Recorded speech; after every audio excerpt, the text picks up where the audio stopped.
Aloha everyone, it's Christina Martini at Shala Santosha Yoga.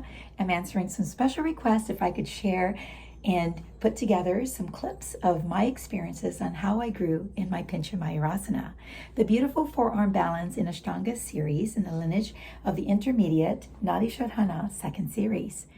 Well, I'm excited because I love that pose. But in the beginning, the pose was quite challenging and it really requires some youthful heart and patience, tolerance, and definitely some commitment to practice the tips and techniques and tutorials that I'll share with you. As you know, I've been teaching for a while and I've been practicing also for nearly beyond 2 decades. And it took me about anywhere from 3 to 5 years to even understand the mechanics to go from Pincha Mayurasana forearm balance into the Karandavasana when you fold into your lotus and drop down behind the triceps and then raising it back up. Like, whoa, is that even possible? Well, the answer is yes. So anyways, without further ado, these clips that you're about to see goes in little segments and you can repeat them as many times as you like with discretion. And so therefore, make sure you have a very appropriate space, a nice wall, not a door. And if it is a door, lock your door because you don't want to be disturbed when that door opens and your feet is on that wall. And you should probably have a block because I'm going to show you perhaps maybe how to use the block if you're slipping, because the forearm likes to slip because there's a lot of muscles that's involved in this pose that you need to activate. And so therefore the energy of those muscles work to hold you up while you're there. Anyways, I hope you enjoy it. Please share your feedback. And if you have any other further requests, shoot them my way. You're keeping me happy and joyful, healthy and busy. Good busy. Thank you. Mahalo. We are. Let's begin. Get on that forearm and go ahead and draw your right foot or left foot or both feet, however you get up. Once you're here, you really want to elongate your latissimus dorsi, that's your side obliques muscle, and really pressing onto the floor to lift you up. Now I'm going to prepare you to see how you can create that first step to getting your lotus. The right feet should always go first, and I'm really on the top of my feet and putting that over to my left thighs, and I'm going to turn it a little bit so you can see how that left foot just kind of created its own way and entry into that space when I kind of widened the knees just slightly a bit, and then I kind of turned also into an angle. From here, you want to try to hold it because this is where your lotus is learning some muscle memory while you're here in the forearm balance as well as strength. I'm going to go ahead and try to take it down here for just a few moments and see if I could set it into my shoulders and the back of my, triceps. And so from here, you want to keep your bandhas engaged. That means like a hump in your back, really, really activating even your chin off the floor and trying not to fall forward. And then just come back to seated. Now that is if you already have a lotus bind. But what if you don't have a lotus bind and you're still struggling? So again, here we go, we'll repeat it. You're going to go ahead and sharpen that right foot again or left foot, whatever you're using. Sharpen those toes and slightly arch your back. Again, my forearm is really pressing on, rooting down with the earth. And I just want to kind of linger here. We're going to be doing the same thing we just did before. We're going to bring that right feet. Again, the top of the feet is going to be sitting on your left thighs. I'm going to kind of angle this so you could see it. You need to create some space for that back left foot to come over to the top of the right knee. Sometimes you can't push it and you just need to be patient, like I said, but you can hang behind that thighs, but you have to lift it off above it to come to the front of it. And there you see, I'm going to shimmy my feet and keep shimmying those feet until I get in to create this beautiful lotus. Now, the hard part is you have to maintain this steadiness. It is breath, of course, that holds you there. And now if you want to get ready to come down towards Karanda, start with these little micro movements. Don't come all the way down. Just stay there. And then if you slip away, I did that on purpose so that you could see how to let go the feet and immediately just come to seated instead of falling apart, hurting your face, your elbows, your shoulders, your knee, being stuck in the lotus. We're going to do it a couple more times. And here is a little bit different. So sometimes being on the forearm is quite hard with it separated. Try to interlace your hands and keep the palms pressing together. You're doing the same movement that we just did before. You're going to have your toes really, really pointed into that plantar flexion. Engage your quads, engage your thighs, engage your glutes, and then don't collapse those shoulders and chest, pecs, and arms. We're going to go right back into, again, practicing how to be patient, bringing that lotus. And now, pay attention to, as we come down here for just some exercises, you don't want to come all the way down again because you're trying to figure out how to maintain this stability and this groundingness here. So here I'm going to just dip down a little bit. You're going to see me go back up. And we're going to play a game. We're going to play some exercises. We're going to do that a couple more times. Or you can do that as many times as you like until you master how to lock in that lotus. Here I'm about midline to my stomach, my abdominal muscles, and I'm back up again. Then let it go. And then from here, you could celebrate every milestones of your progress. Remember to be kind to yourself. We can't do it all in one day. But through practice makes progress. And through progress is great success. So you won't know unless you try.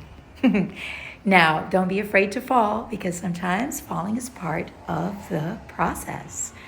Remember? So be patient. All right, here we go. You ready? I gave you a few moments to take a child's pose and cultivate your breath. Look what I'm doing with my hands now. Some of us can get up on a regular classical Shirsasana, that's the headstand. We'll use that as a positive tool. So I'm on my regular headstand, bind for a lotus. And now maybe because you're more stable on a regular headstand versus the forearm, this might be your gateway, your entryway to that beautiful Pincha into Karandavasana. So there it is. Again, you see my left foot's really quite high. It's not cluttered and it's not very close to everything so that I could slip in to make the lotus. Once I'm here, I shimmy the feet again to tighten it up so I don't lose everything. And we're going to do that same exercise a little bit that we did before. We're just going to try to crunch down just a little bit and be patient with yourself again. So, because sometimes you do fall and you'll get all the way down to your bums and you have enough cushion, so hopefully you won't get hurt. So again, take mindfulness when you practice. So here we are, dip, and then slowly, and then slowly go right back up. Now you notice I was lower than the other way when I was interlacing my hands on the forearm balance. And I'm going to do it a couple more times here, and then I'm going in even smaller stages so that I can truly understand where the muscles are activated. And now I'm there a little bit lower. And I'm going to try doing it again for you, in a couple of segments here. We're going to go back up. Now if you can even get lower than that, then you'll attach your knees to the back of your triceps, and then all you need to do is lift up your head, and you are actually on the Karandavasana, just coming in from a different angle, a different approach, and a different entry, and there it is. Now you need to separate your hands from the classical headstand, and then, of course, don't try this, because if you can't push yourself back up, you're going to crunch your neck quite a bit, but I wanted to show you how this can bring you right back up. And this is now the other tutorial when people ask, how do you go back up on the forearm balance? Well, it starts here. There's always a way, never a dead end. It's like making a U-turn and figuring out a way how to go through the detour, and you still get there. So anyways, I hope you're smiling. There, now you saw me jump. We're going to try it again. This time, I'm going to do the whole thing. As you notice, I went a little quicker, and then I'm going to come down with slow motion control, and I'm just going to stay here. And then in a few moments, you're going to see me rise back up.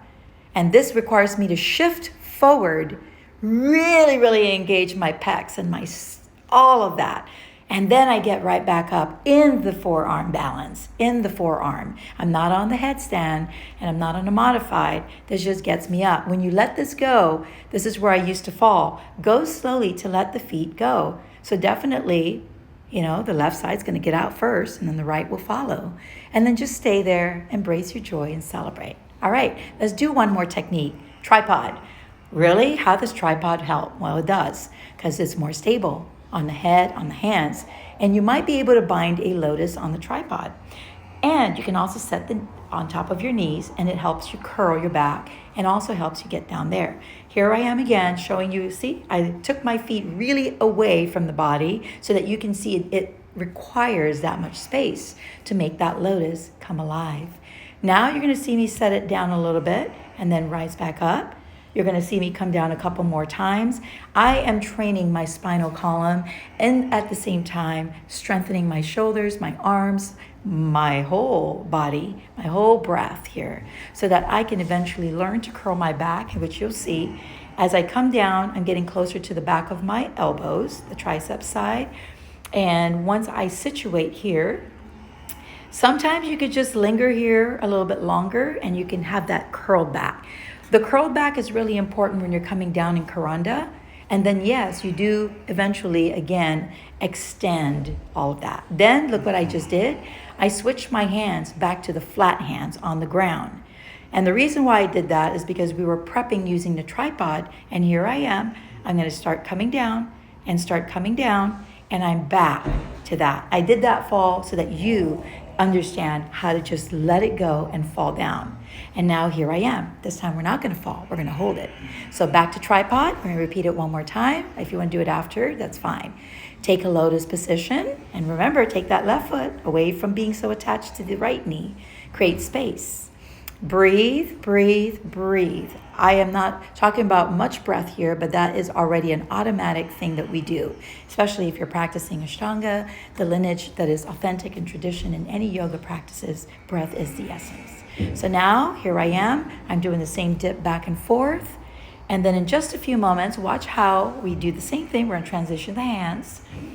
And we're going to transition it back to the forearm as it's coming through. And again, I give you some time because sometimes people do shake and they get very fatigued in this little area to transition. So there it is. I'm down to the forearm. I'm going to try to make my way, again, to not lose everything. And there I am. I am not going to surrender the cheeks as of right now. I want to hold it. I want to learn it and be in the moment of understanding. I need to shift my pecs, chest, shoulder, scapula, forward, and then sit down, celebrate, enjoy. Well, what can I say? That is the beautiful Pincha Mayurasana Intermediate Second Series. Send me a message, send me your feedback, send me some more requests. Aloha. Have a great day.